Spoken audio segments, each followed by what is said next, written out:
Ya, selamat malam Bapak Ibu sekalian. Saya mau berbagi pengetahuan yang saya pelajari, kemudian berbagi mempraktekannya, karena ternyata sulit mempraktekannya dengan istri saya, dengan anak saya pertama dan kedua. Karena istri saya itu bensin, tapi keluar, saya bensin ke dalam. Nah, anak pertama saya bensin, sudah tahu bensin kan, menyala kan. Saya, anak kedua saya diesel. Jadi beda sekali ya. Jadi kemudian juga mencoba membagikannya kepada keluarga-keluarga Kristen. Ya.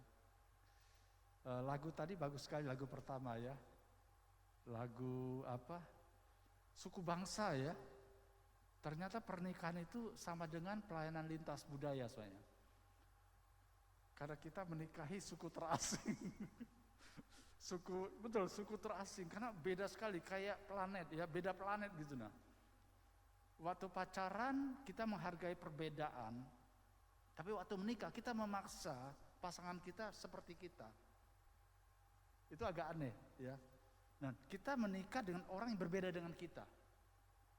Karena itu kayak keunikan ya. Kayak seperti naluri atau apa, jadi kita mau menikah dengan orang yang berbeda dengan kita. Tapi setelah menikah kita paksa pasangan kita seperti kita. Jadi ini sebagai gambaran saja, ternyata pernikahan itu sama dengan pelayanan lintas budaya. Itu sebabnya begitu banyaknya miskomunikasi, salah mengerti dan sebagainya ya. Jadi sebenarnya apakah ini bicara takdir, kemampuan masing-masing berbeda laki dan perempuan. Perbedaannya banyak sekali ya. Contohnya secara fisiologis, beda sekali laki dan perempuan. Ya, fisiologis ini bicara tentang kemampuan fisik, itu beda. Sudah. Ini contohnya saja supaya Bapak Ibu pikir, ternyata saya beda dengan pasangan saya. Secara psikis juga beda. Tapi kita nggak bahas ini ya. Peranan juga beda, laki perempuan beda. Kebutuhan beda. Jadi setiap bagian-bagian ini istilahnya 2 SKS, 2 SKS. Jadi kalau belajar fisiologis saja 2 SKS. Psikologis 2 SKS. Padahal banyak sekali, psikologisnya banyak sekali ya. Peranan masing-masing beda untuk lebih detail ya. Kebutuhan beda. Seksualitas beda. Wah, itu panjang lebar kalau mau bahas itu ya. Mentalitas juga beda. Nah, tapi sekali lagi Bapak Ibu, bukan berarti perempuan itu lebih rendah dari saya, laki lebih kurang daripada perempuan. Itu bukan itu maksudnya. Karena masing-masing ini punya kelebihan, punya kapasitas masing-masing. Itu maksudnya. Jadi perbedaan ini jangan dipikir, waduh itu negatif. Ini lebih rendah daripada yang jenis kelamin yang berbeda. Kemudian pola pembentukan dasar. Beda juga, masing-masing keluarga beda, ya. Masing-masing keluarga beda. Dan penyelesaian konflik itu beda juga. Karena kita penyelesaian konflik itu biasanya kita lihat dari orang tua kita. Biasanya itu masalah PWTN, pembentukan watak dan tata nilai. Ini kita nggak bahas juga. Nah, kita akan bahas bicara temperamen sedikit karena berhubungan dengan komunikasi ya, dan tidak bicara tentang kepribadian. Dan komunikasi dalam hubungan dengan fisiologisnya. Jadi kemampuan fisiologis dalam hubungan dengan komunikasi dan bahasa kasih. Mungkin Bapak Ibu akan mungkin baru tahu tentang bahasa kasih. Karena masing-masing kita beda sekali bahasa kasih. Dalam keluarga besar kita beda masing-masing. Contohnya, kok orang ini sudah diberi macam-macam tapi dia gak merasa dikasihi. Anak kita contohnya. Kita sudah beri apa-apa, tapi dia merasa tidak dikasih. Ini bicara soal bahasa kasih. Ya, bahasa kasihnya berbeda. Jadi dalam keluarga itu bahasa kasihnya berbeda. Oke, kita akan bahas nanti ya. Tapi sekali lagi seperti yang khotbah saya hari Minggu kemarin ya. Kalau pasangan itu banyak kepahitan, maka ini perlu dilepaskan dulu pengampunan. Karena pengetahuan apapun yang kita ketahui dari perbedaan ini nggak ada gunanya. Jadi perlu kayak melepaskan pengampunan dulu kepada pasangan kita yang mungkin dalam tanda kutip menyakiti. Karena yang positif ini jadi negatif, kan berbeda kan?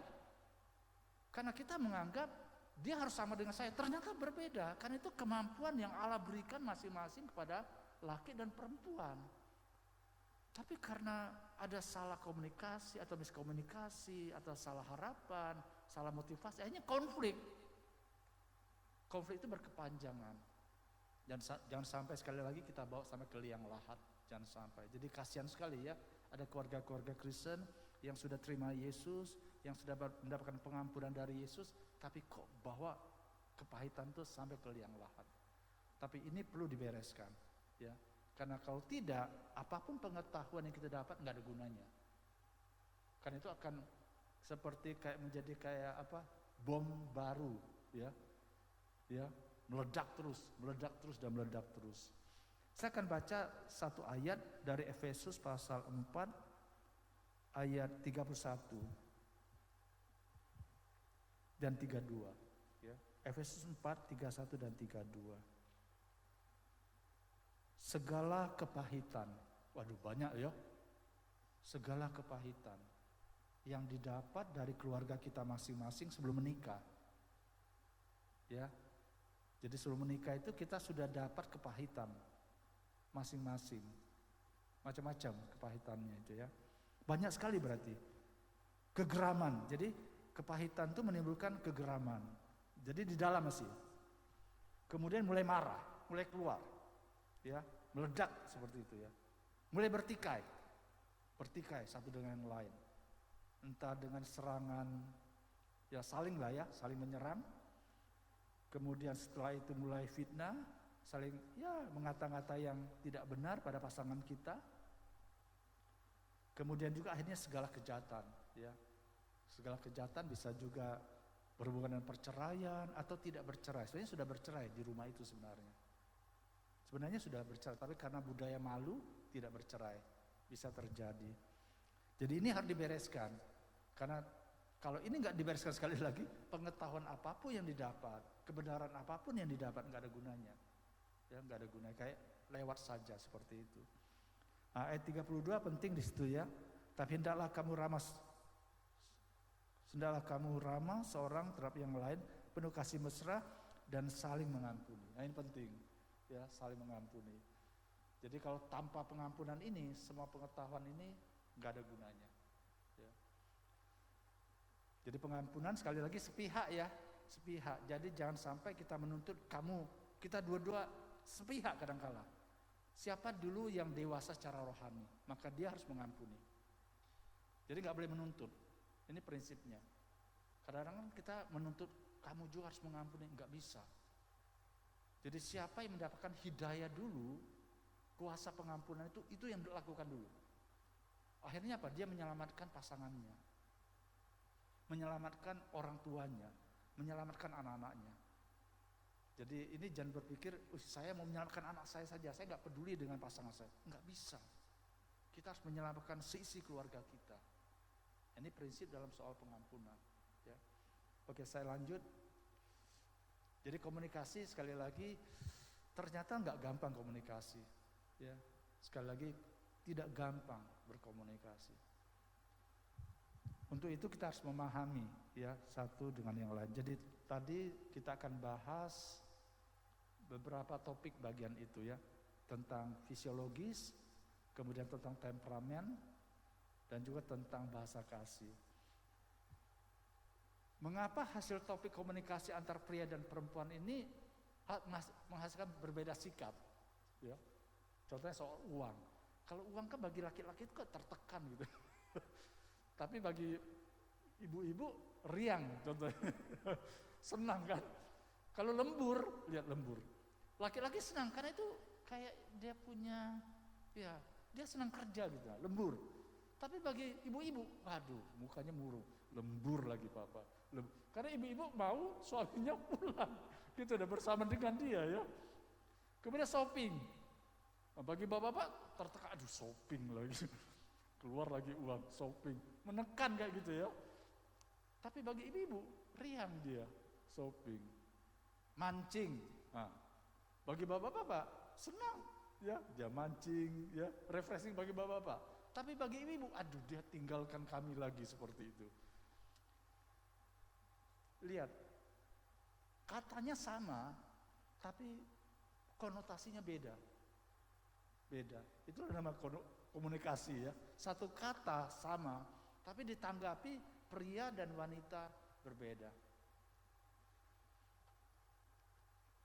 Oke, ada 3 bagian ya yang kita akan bahas. Jenis kelamin, kemudian masa fisiologis, kemudian temperamen dan bahasa kasih. Sekarang bicara tentang jenis kelamin. Ya.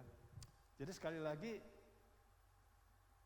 yang sudah saya tekankan tadi ya, perbedaan gaya komunikasi ini tidak menunjukkan bahwa cara berkomunikasi perempuan lebih baik daripada pria atau sebaliknya. Tidak. Karena masing-masing sudah diberikan kayak kemampuan oleh Allah berbeda. Tinggal kita menyikapi saja. Ya. Kalau tidak, kita memaksa pasangan kita seperti kita dan itu menjadi konflik yang berkepanjangan. Oke, sekarang masalah jenis kelamin. Ini perempuan itu dia memakai komunikasi otak depan, kiri, dan kanan. Hasilnya ini nanti ya, hasilnya ya. Kemudian pria itu hanya pakai otak kiri saja. Hasilnya yang di bawah itu, hasilnya. Jadi apa maksudnya? Apa maksudnya itu? Jadi kalau perempuan waktu dia tertekan, waktu dia stres, ya, dia akan curhat dengan berbicara dengan panjang lebar. Misalnya ngoceh terus misalnya. Ngoceh terus ya. Tapi pria, ini masalah pria, karena pria tidak tahu gaya komunikasi wanita, maka dia mendengar curhatan itu langsung menyaut, menyambar. Ya. Menyambar kan? Langsung dia sambar dan dia memberikan solusi 1, 2, 3, 4. Nah, itu biasanya pria, ya. Karena pria nggak bisa mendengar hal itu. Tapi pria harus memahami bahwa pasangannya itu adalah memakai otak depan kiri dan otak kanan.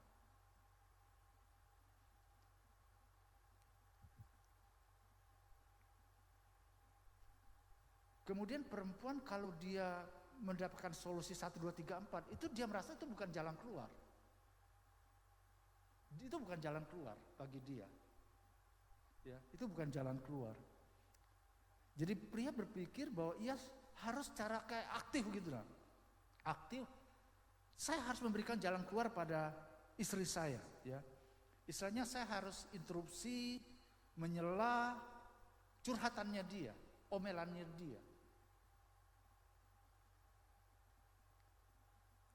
Jadi ini karena pria itu kan istilahnya katalah dia banyak ide-ide itu ya, ide-ide kan, dia banyak ide-ide. Jadi ide-idenya dia anggap cemerlang. Padahal itu bukan dibutuhkan oleh perempuan yang sedang mengalami kayak tekanan, stres dan sebagainya. Jadi itu seperti kayak pemadam kebakaran. Jadi sekali lagi pria itu kayak pemadam kebakaran. Lihat istrinya kayak kebakaran, dia langsung semprot. Dan istilahnya suruh diam, langsung disemprot gitu, diam. Tapi itu tidak menolong bagi wanita. Sebenarnya itu nggak menolong, ya. Jadi seharusnya, sekali lagi ya, seharusnya pria memang harus mendengar saja curhatannya. Karena memang perempuan punya kemampuan berbicara 1000 kata. Nah, laki-laki memang diam 1000 kata. Nah, nanti kita lihat perbedaan waktu laki-laki tertekan dengan perempuan tertekan. Perempuan tertekan, stres, maka dia akan berbicara 1000 kata. Ya. Katakanlah dia hanya urus anak, sepanjang hari seminggu dia urus anak. Waduh, itu cukup menekan dia sebenarnya. Maka dia perlu curhat pada pasangan dia. Saya suka mengganggu ya, jangan sampai istri kita curhat pada tetangga, ya enggak? Sekalipun tidak ada apa-apa dia dengan tetangga, tapi enggak ada tempat dia curhat, maka dia curhat pada tetangga. Padahal istri kita tidak punya kayak, enggak ada pikir yang aneh-aneh lah, curhat pada tetangga. Ya, tidak pikir tentang daya tarik fisik tidak ada, hanya mau curhat saja sebenarnya, ya, hanya mau curhat saja.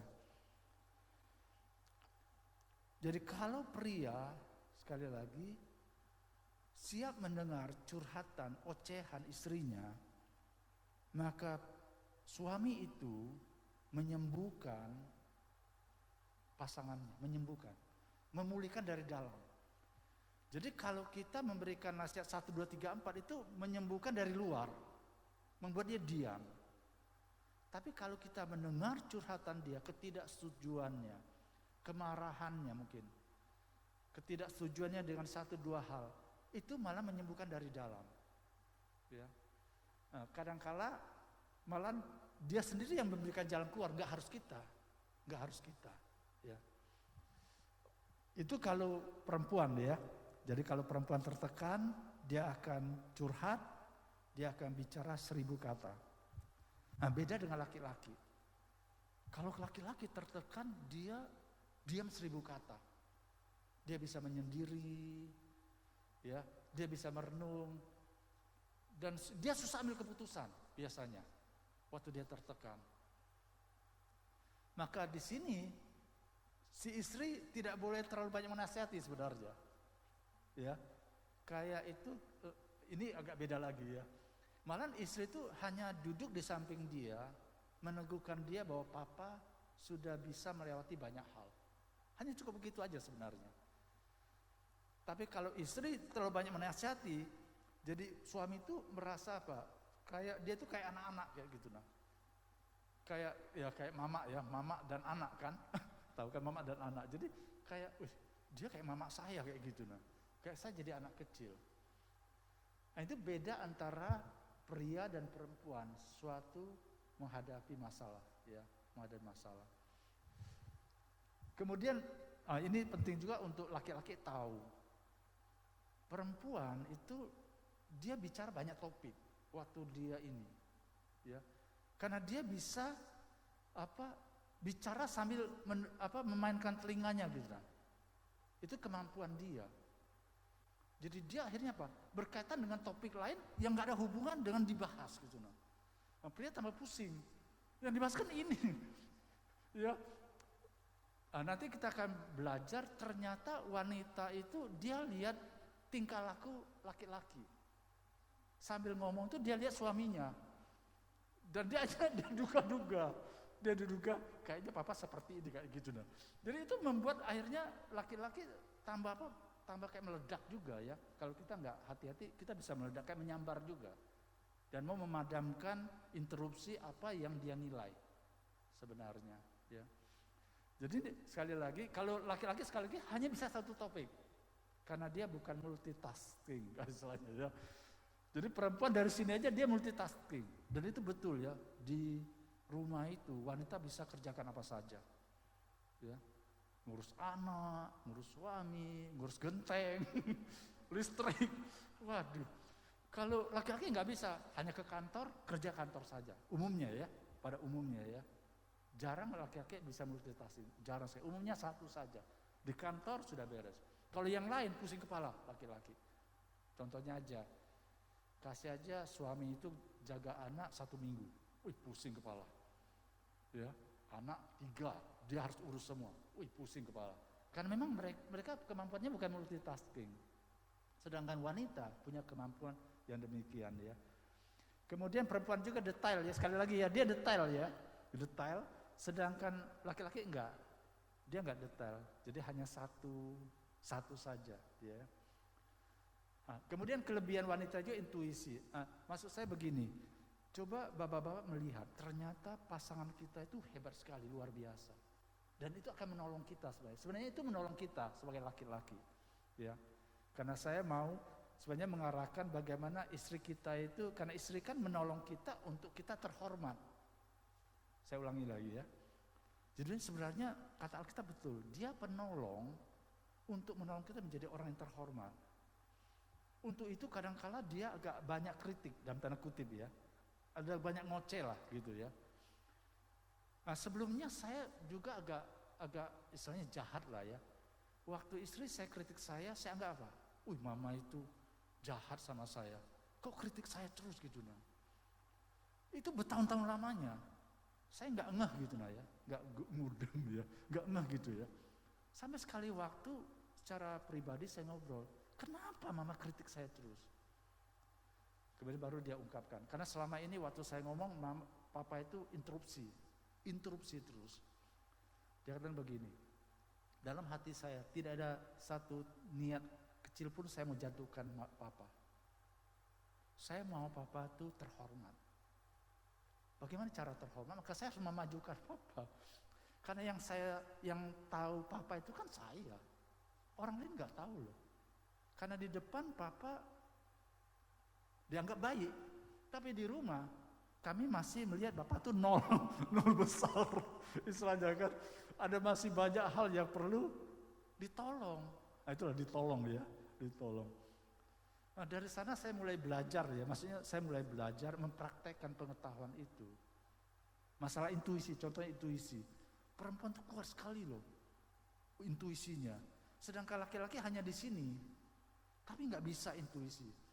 Jadi intuisi sekali lagi bukan menduga-duga yang salah, bukan itu maksudnya. Tapi dia bisa menilai gitu nah. Menilai dari sisi yang lebih dalam seperti itu. Sedangkan laki-laki hanya di depan karena lahiriah. Kan laki-laki kan lebih pada lahiriah, misalnya melihat perempuan hanya lahiriah. Sedangkan perempuan lihat lebih dalam. Nah, dalam banyak hal akhirnya memang ternyata pasangan kita menolong dalam hal ini. Jadi kita boleh bertanya dalam hal-hal tertentu, menurut penilaian mama gimana dalam hal ini, ya? Karena dia bisa menilai lebih dalam. Nah, ini yang bagian terakhir itu, oke, sekali lagi, wanita bicara sambil melihat, laki-laki tidak, main HP, baca koran. Oke, ini satu inilah sebelum ini ya. Ini contohnya. Mengapa orang barat berbicara saling memandang mata? Mengapa orang timur umumnya berbicara tidak boleh saling memandang mata? Kenapa? Misalnya, saya bicara sama bapak saya begini saya. Saya bicara sama istri saya dulu gitu juga.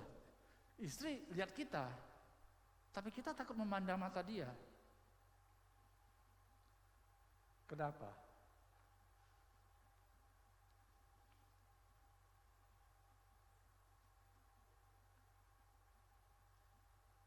Kenapa Pak Tondo?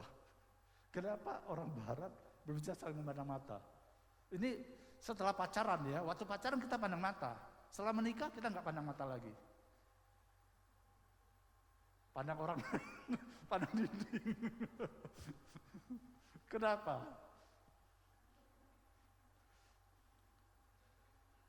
Sudah saling memandang. Ini bicara budaya juga ya. Ini cukup mempengaruhi budaya. Tapi budaya ini perlu ditolong maksudnya ya. Karena budaya ini kadang-kadang tidak baik. Jadi kan budaya kita itu kalau ayah kita tegur kita harus tunduk kepala. Bukan melihat. Waktu kita melihat dianggap melawan. Ya, melawan. Padahal dengan melihat itu orang memperhatikan sebenarnya. Nah, dulu juga gitu. Waktu saya konflik dengan istri saya, waktu dia pandang saya anggap dia melawan saya gitu loh. Kan itu budaya. Dia nggak boleh pandang mata saya. Jadi saya akhirnya salah bicara atau tambah menyala saya istilahnya begitu nah. Tapi budaya ini sekali lagi harus digeser. Jadi kalau kita harus komunikasi harus melihat. Itu namanya pay attention kan, memberikan perhatian. Kalau memandang mata. Tapi kalau kita sambil duduk, sambil nunduk, sebenarnya kita nggak berikan perhatian. Kita hanya menggerutu di dalam, marahlah terus, ya, atau macam-macam lah ya dalam hati kita. Tapi dengan kita melihat, kita bisa memperhatikan setiap kalimat yang disampaikan. Termasuk pada anak-anak, contohnya anak-anak, ya ini juga kejadian terjadi di budaya kita. Jadi kalau anak-anak kita marah, dia harus nunduk kepala. Padahal nunduk kepala dia nggak tahu apa yang dia dalam hati dia, tapi dia harus memandang mata kita seharusnya. Ya, itu bicara soal bagaimana komunikasi yang lebih berjalan dengan baik. Oke, sebelumnya. Ya, tapi ini nggak ada hubungan dengan komunikasi ya, maksudnya yang bahan tadi. Tapi ini untuk membuktikan bahwa otak kiri dan otak kanan itu beda, sekali lagi, sangat berbeda. Kalau lihat gambar otak kiri itu kayak terstruktur ya, terstruktur sekali. Sedangkan otak kanan itu kayak capcay ya, macam-macam ya. Untuk menunjukkan ternyata otak kanan dan otak kiri itu beda. Jadi ini tergantung juga untuk pengembangan untuk menggunakan otak sebenarnya. Jadi ada orang bisa multitasking, misalnya ada laki-laki multitasking bisa, karena itu latihan. Tapi pada umumnya hanya wanita yang multitasking. Ya, misalnya otak kiri itu ada kekuatannya pada bahasa. Itu sebabnya wanita dia pakai otak kiri depan, maka dia penguasaan bahasanya kuat, ya, kuat. Karena itu sudah terlatih bagi dia. Ini gambarannya saja untuk pengetahuan bahwa laki dan perempuan sangat berbeda, ya, sangat berbeda.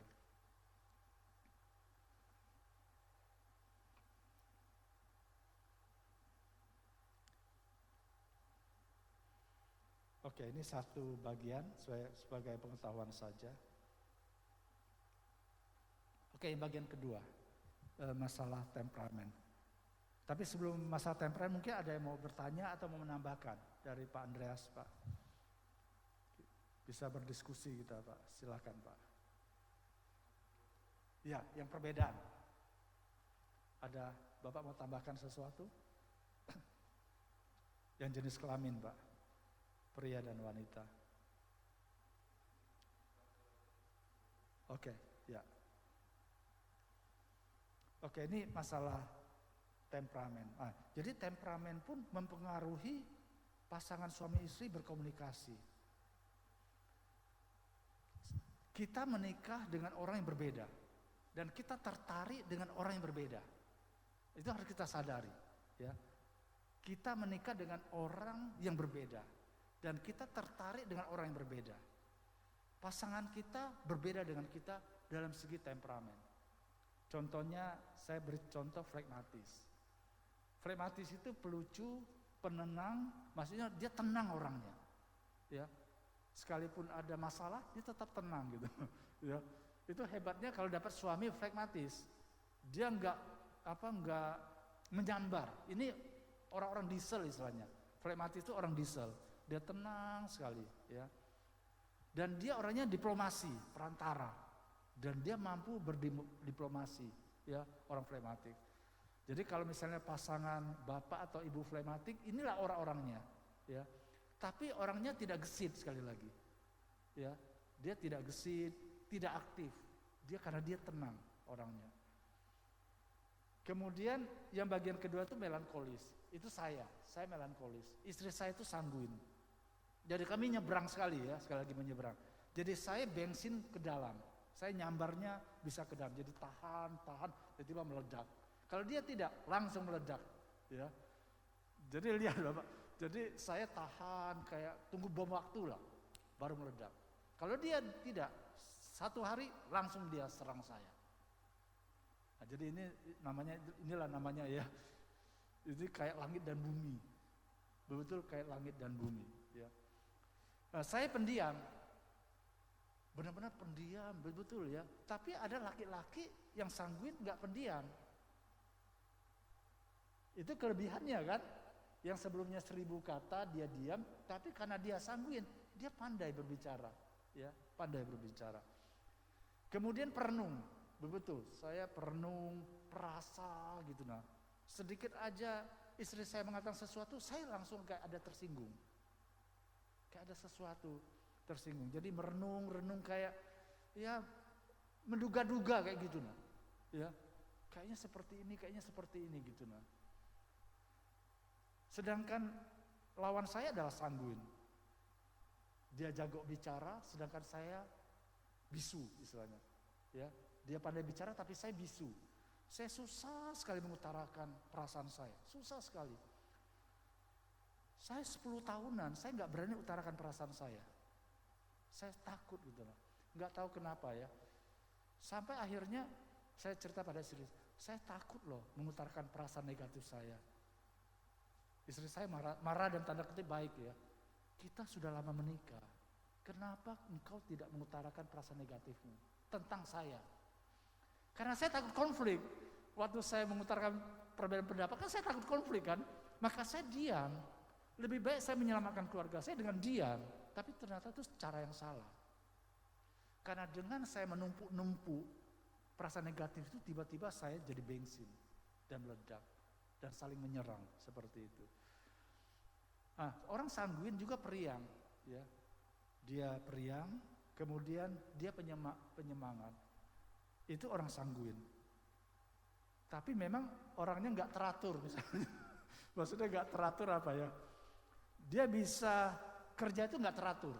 Itu orang sanguin. Sedangkan melankolis tidak. Dia orangnya 1, teratur 2, 3 dan 4. Tapi sekali lagi itu melengkapkan ya, melengkapkan satu dengan yang lain. Nah, kolerik beda lagi kolerik.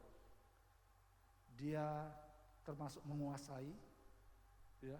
Dia menguasai pembicaraan, ya. Kemudian dia juga pemarah, ya.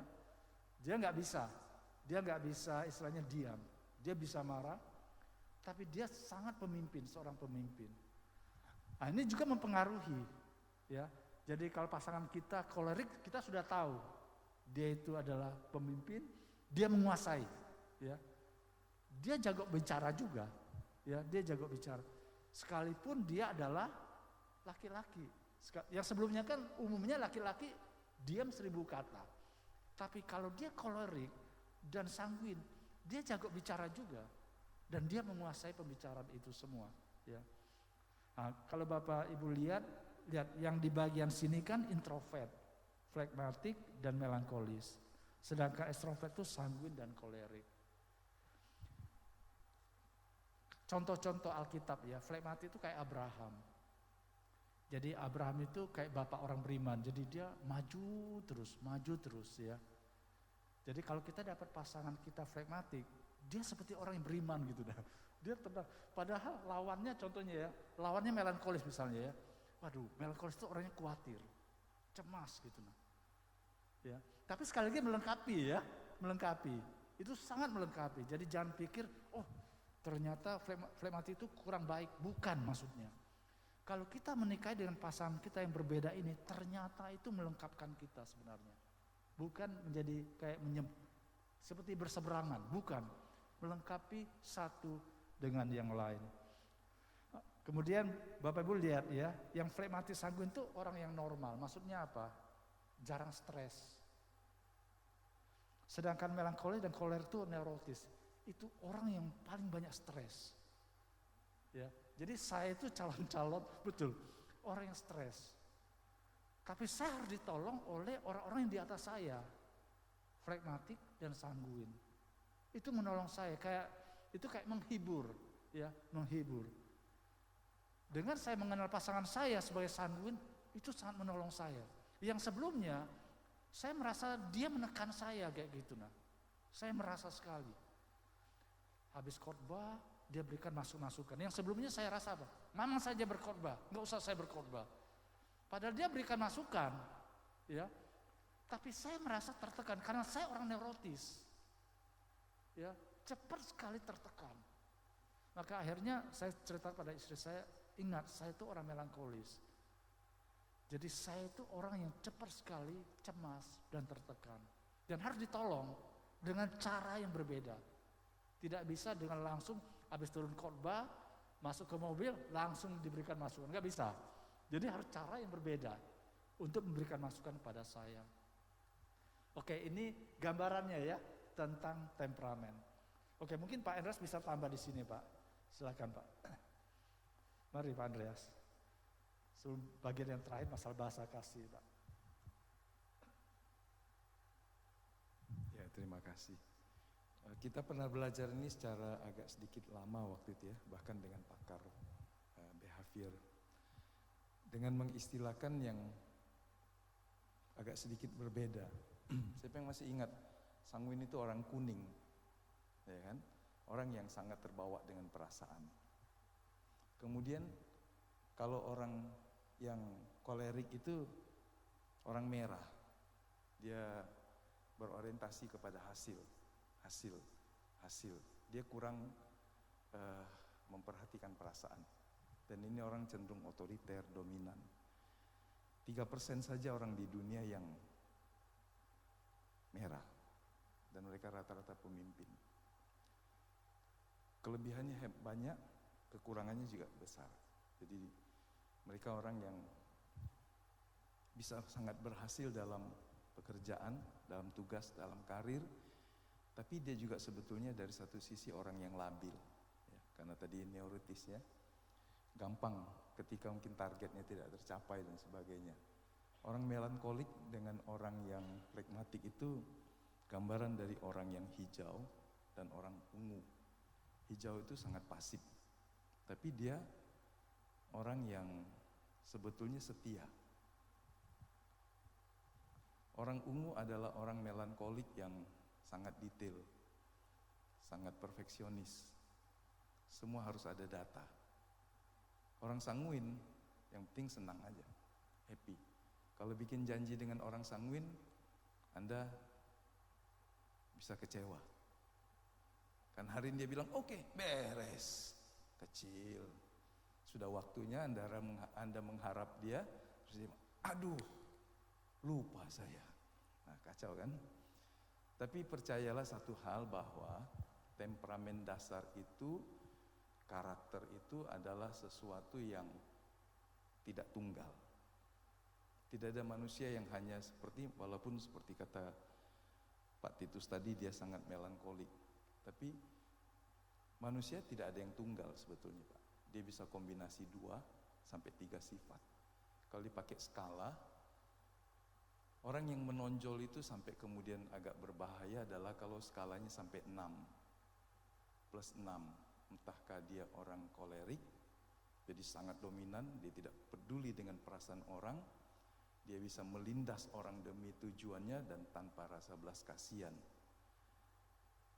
Orang-orang yang seperti ini kan sangat berbahaya, punya kehebatannya tapi kemudian dia harus diimbangi. Nah, satu hal yang menggembirakan, meskipun sekiranya kita lahir dengan warna karakter yang rasanya tidak ideal seumpama, tapi ingatlah bahwa kita terus mengalami pembaharuan. Jadi seandainya kita lahir dengan dominan warna sanguin,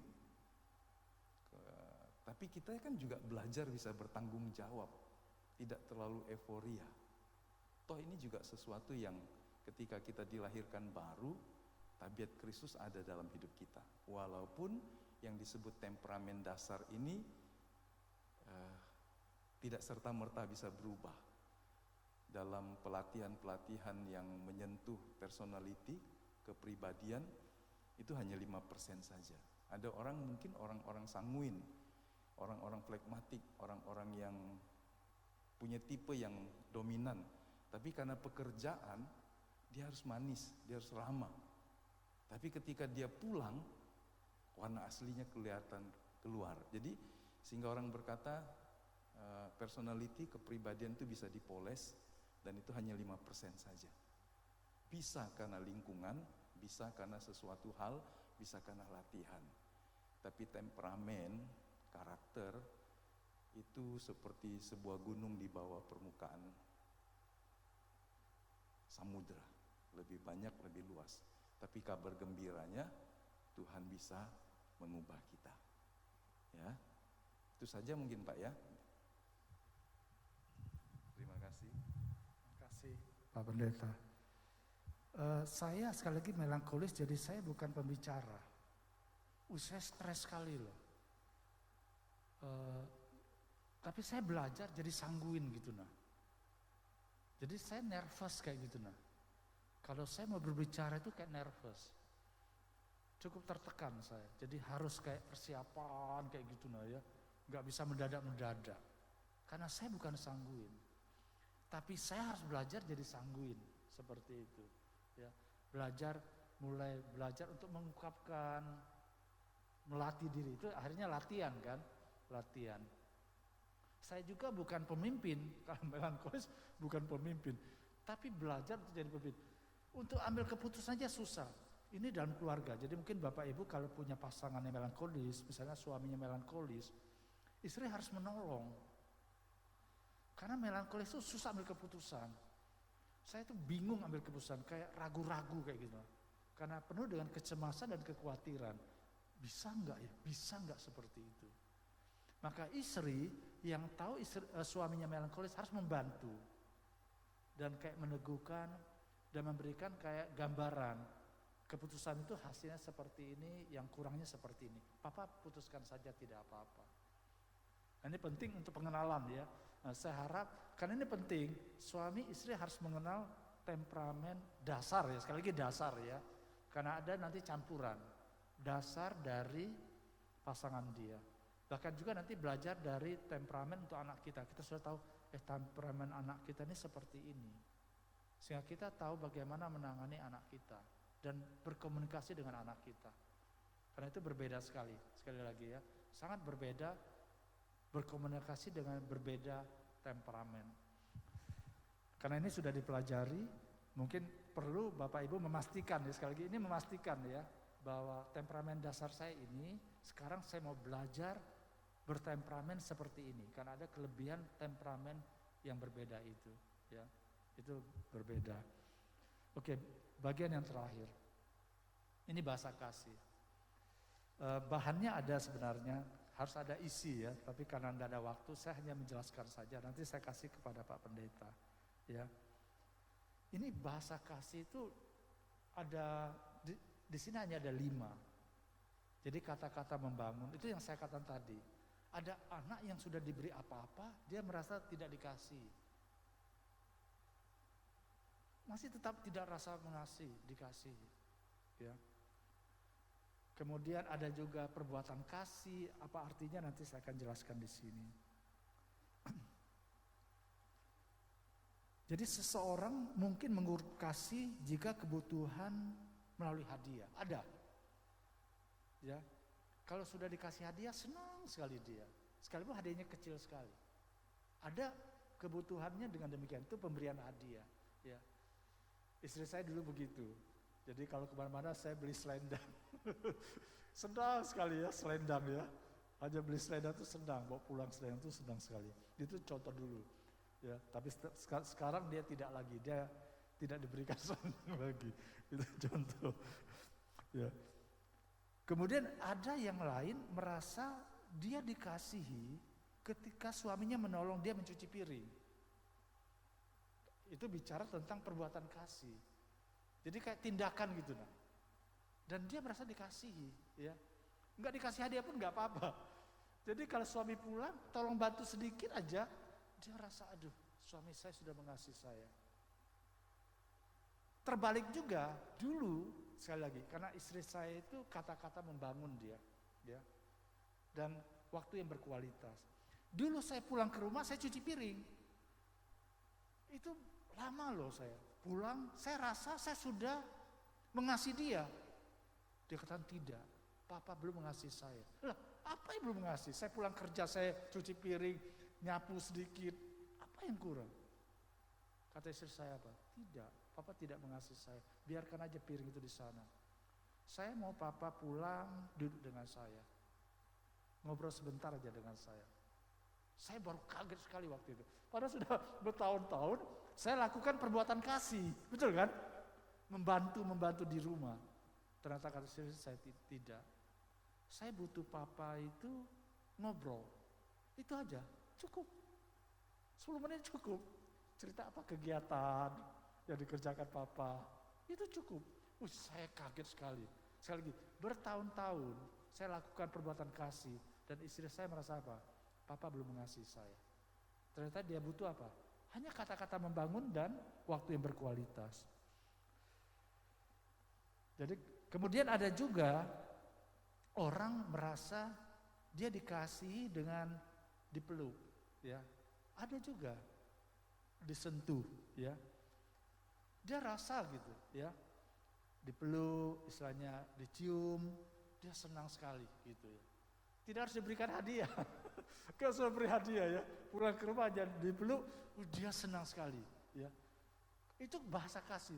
Ternyata bahasa kasih dalam satu rumah tuh beda-beda. Itulah yang saya katakan tadi, ada anak diberikan macam-macam, dia tetap merasakan apa? Papa belum mengasihi kami. Papa belum mengasihi saya. Karena bahasa kasih setiap anggota keluarga tuh ternyata berbeda-beda.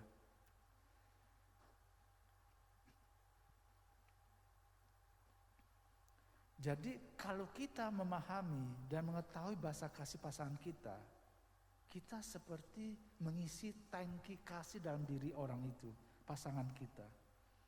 Dan tangki kasih itu harus diisi secara rutin, namanya tangki kan, tangki bensin kan, itu harus diisi. Ya.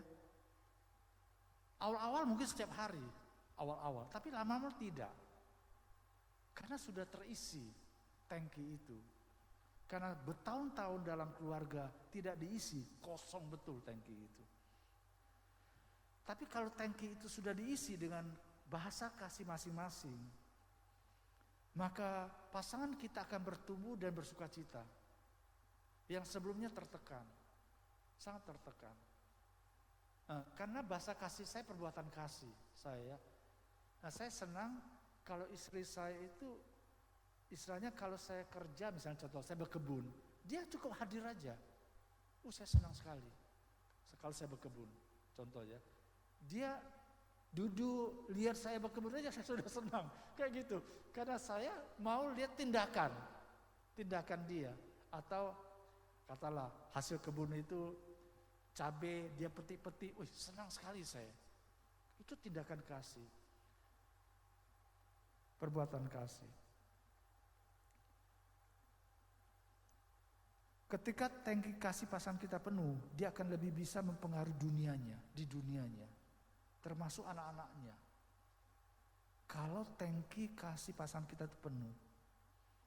Sebaliknya, ketika tangki kasih mereka kosong, dia merasa diperalat dan merasa tidak berguna. Jadi mungkin kemungkinan saya merasa diperalat oleh istri saya. Dan istri saya merasa saya memperalat dia. Karena tangki kasih itu kosong. Karena saya tidak kenal bahasa kasih pasangan saya. Sebenarnya kritikan dari pasangan saya tentang kelakuan saya memberitahu saya apa itu bahasa kasihnya yang utama. Sebenarnya. Jadi kalau misalnya pasangan kita kritik kita yang begitu keras, tajam, itu sebenarnya bahasa kasih dia. Kelakuan kita, ya. Jadi sering istri saya kritikannya tajam, ternyata saya nggak pay attention dan take time, karena saya nggak mendengar gitu saya nggak mendengar, masuk kiri keluar kanan, saya hanya ngomel aja, ngomel dalam hati, namanya ngomel kan, kalau ngomel kan nggak dengar kan, dan mengulangi kesalahan yang sama. Tapi kritikan itu ternyata itu bahasa kasihnya, baru saya tahu dia butuh waktu yang berkualitas. Dia butuh sekali itu untuk ngobrol, diskusi. Sampai pada satu waktu saya katakan pada istri saya, kenapa nggak dari dulu ya saya tahu ini. Bapak Ibu, saya kan belajar konseling ya. Sekalipun seorang konselor kadang-kala buta juga. Sekali lagi saya ulangi ya, saya belajar konseling cukup lama, hampir 3 tahun. Tapi saya buta juga. Itu soalnya pengetahuan yang saya dapat ternyata itu tidak saya praktekkan atau tidak tahu cara mempraktekannya. Tidak tahu cara mempraktekannya. Kenapa? Karena saya betul-betul istilahnya tidak pay attention dan take time dengan istri saya. Waktu saya ngobrol itu, waduh saya senang sekali. Wah ternyata berkualitas komunikasi kita. Dia memberitahu perasaan negatif dia dan saya tidak menyala, tidak menyambar. Saya memberitahu perasaan negatif saya tentang dia dan dia tidak menyala dan menyambar. Akhirnya apa? Itu menolong satu pertumbuhan yang lebih baik lagi. Yang lebih baik lagi. Yang lebih baik lagi. Oke, yang pertama kata-kata membangun. Jadi menurut Alkitab kan kasih itu membangun. Menurut Alkitab kan di 1 Korintus 8 ayat 1. Jadi salah satu cara mengekspresikan kasih adalah dengan membangun orang lain melalui kata-kata yang memberikan dorongan moral. Ya, memberikan dorongan moral. Kalau pasangan kita melankolis, sekali lagi, ya. Kalau pasangan kita melankolis dan koleris, sekali lagi, kata Pak Pendeta, koleris itu pemimpin besar, tapi ternyata rapuh. Rapuh dia. Dia cepat sekali jatuh juga dia, ya. Maka kalau kita tahu pasangan kita seorang melankolis dan koleris dan dia orang neurotis, dia cepat sekali down juga. Maka istri perlu menolong dengan kata-kata membangun, ya, memberikan dorongan moral, sekali lagi, meneguhkan dia, menguatkan dia. Kan dalam dunia ini kan kita bisa aja bangkrut, ya, sakit dan sebagainya, bisa saja. Tapi dengan kata-kata yang membangun, itu menolong orang neurotis untuk maju dan bertahan, ya. Sekali lagi, yang sebelumnya kan bukan orang neurotis, orang normal. Flegmatik dan sanguin, contoh istri saya orang sanguin. Saya, dalam tanda kutip, kata-kata saya agak tajam sama dia dulu. Dia tetap tenang, dia tetap tegar. Karena dia orang sanguin, dia bukan orang yang stres. Ya, dia tetap kuat gitu, padahal dia sakit melulu, istilahnya dalam tanda kutip. Saya selalu mengatakan, mama ini sakit melulu. Kalau orang sanguin, kalau orang melankolis, dia langsung ambruk dia. Tapi karena dia orang sanguin, dia tenang aja, karena dia bukan orang neurotis. Dia nggak tersinggung, kayak begitu, ya. Jadi kita harus, maksudnya hati-hati juga dalam hal ini, ya. Tapi saya bersalah dalam hal itu. Tapi sekarang kalau saya katakan, mama ini sakit melulu, dia sudah nggak tersinggung, nggak terluka, ya. Karena kami sudah membangun komunikasi dengan baik. Kayak seperti guyonan, ya, guyonan untuk kami berdoa. Ini kata-kata membangun.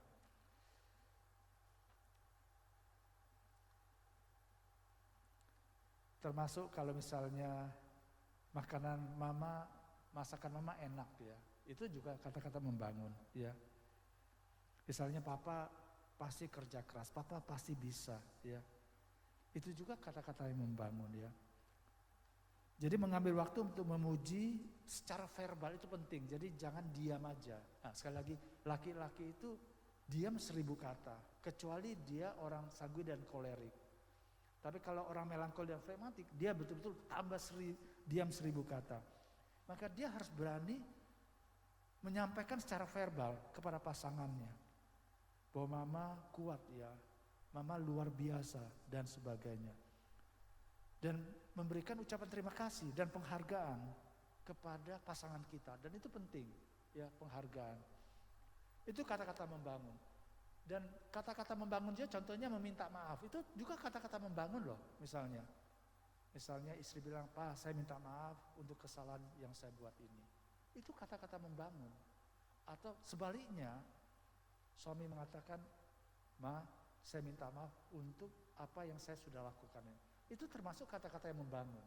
Harus dikatakan secara verbal. Ya, harus dikatakan secara verbal. Itu kata-kata yang membangun.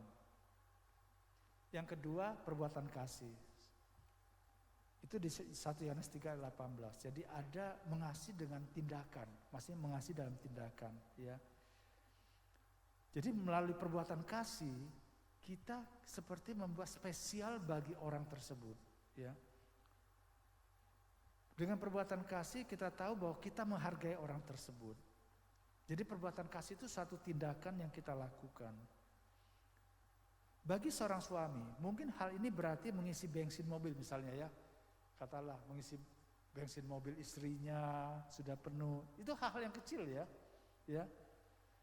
Mungkin memperbaiki ledeng yang rusak, yang bocor, atau memperbaiki rak-rak piring yang rusak. Itu juga kayak tindakan kasih dari suami kepada istri. Kalau misalnya istri itu bahasa kasihnya tindakan kasih.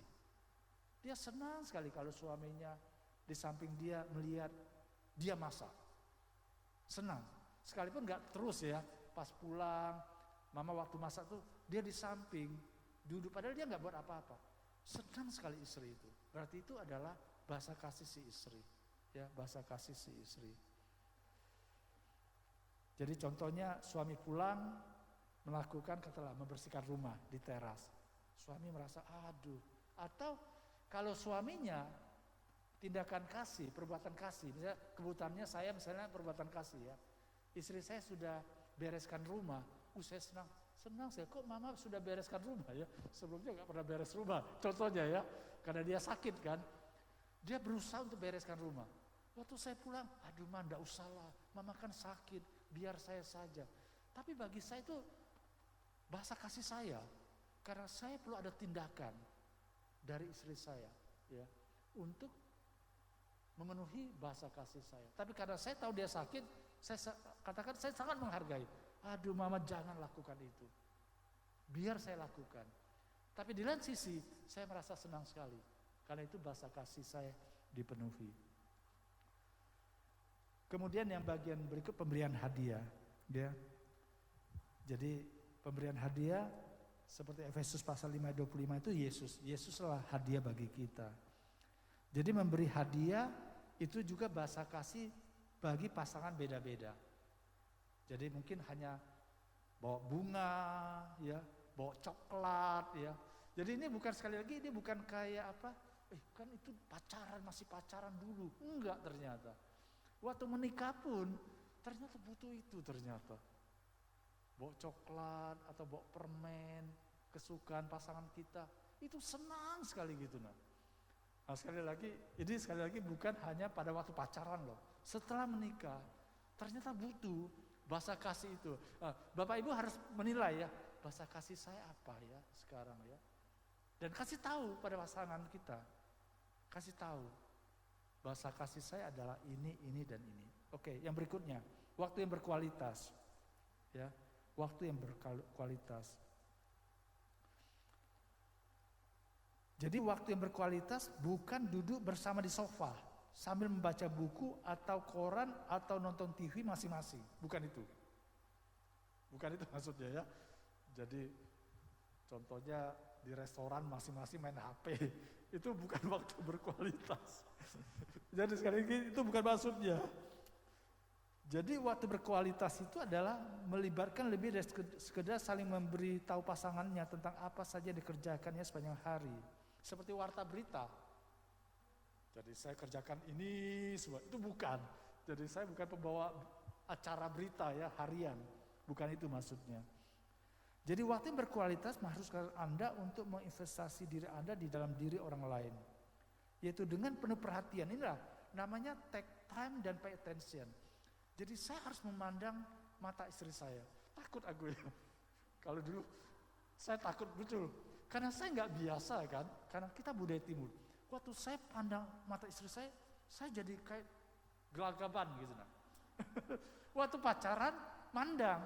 Waktu menikah itu gelagapan. Karena matanya tajam sekali. Matanya tajam sekali. Dan dia bisa menilai macam-macam kan istilahnya ya. Menilai macam-macam itu. Tapi itu memang itulah waktu yang berkualitas. Jadi saya harus pay attention dan take time. Dan tidak boleh pegang HP dan tidak boleh. Saya harus mendengar dan memberikan perhatian kepada pasangan saya. Jadi ini seperti dua orang yang secara aktif ya, terlibat secara aktif berpartisipasi. Secara partisipasi untuk mengembangkan diri sebenarnya. Kayak ini termasuk juga kayak mentoring dan monitoring. Katakanlah tahun lalu. Jadi tahun lalu itu ada masalah dalam diri saya Pak Pendeta. Saya kalau memuji Tuhan, saya menangis sendiri.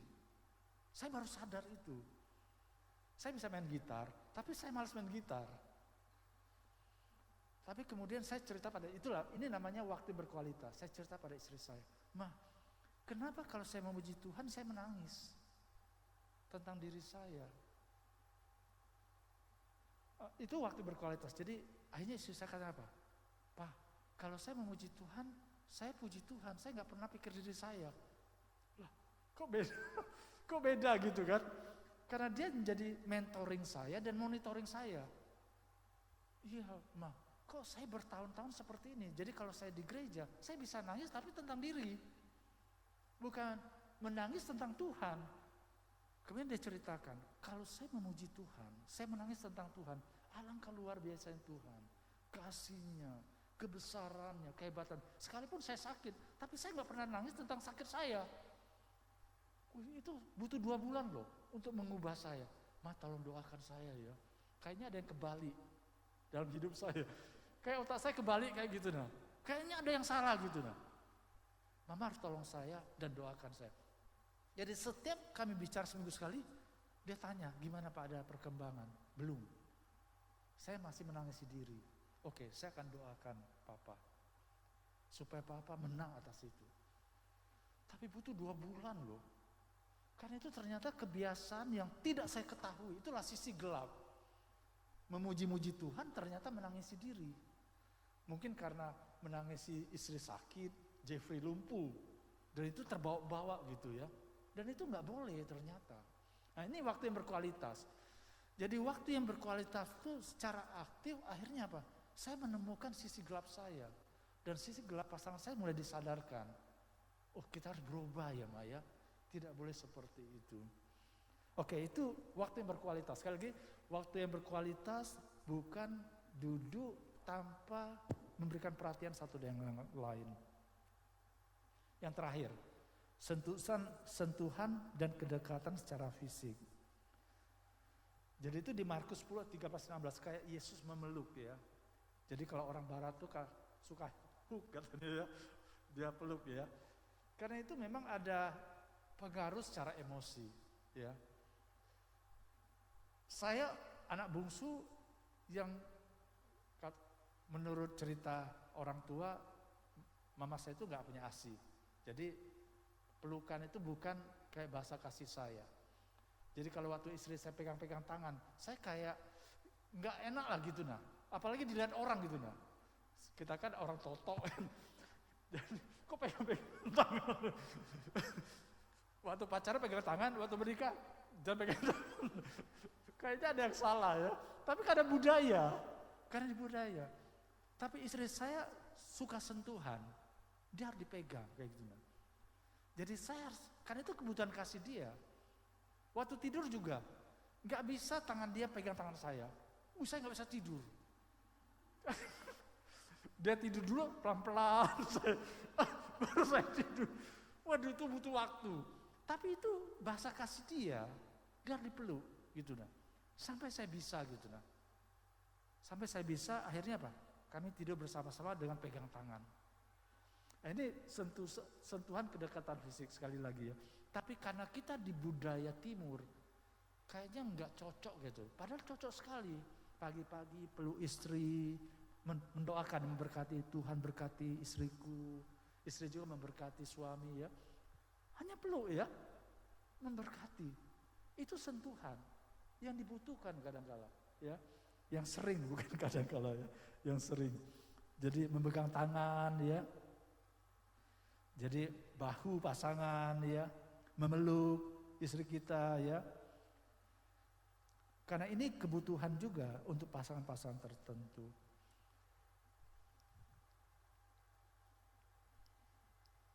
Jadi di sini sebenarnya ada apa? Ada kayak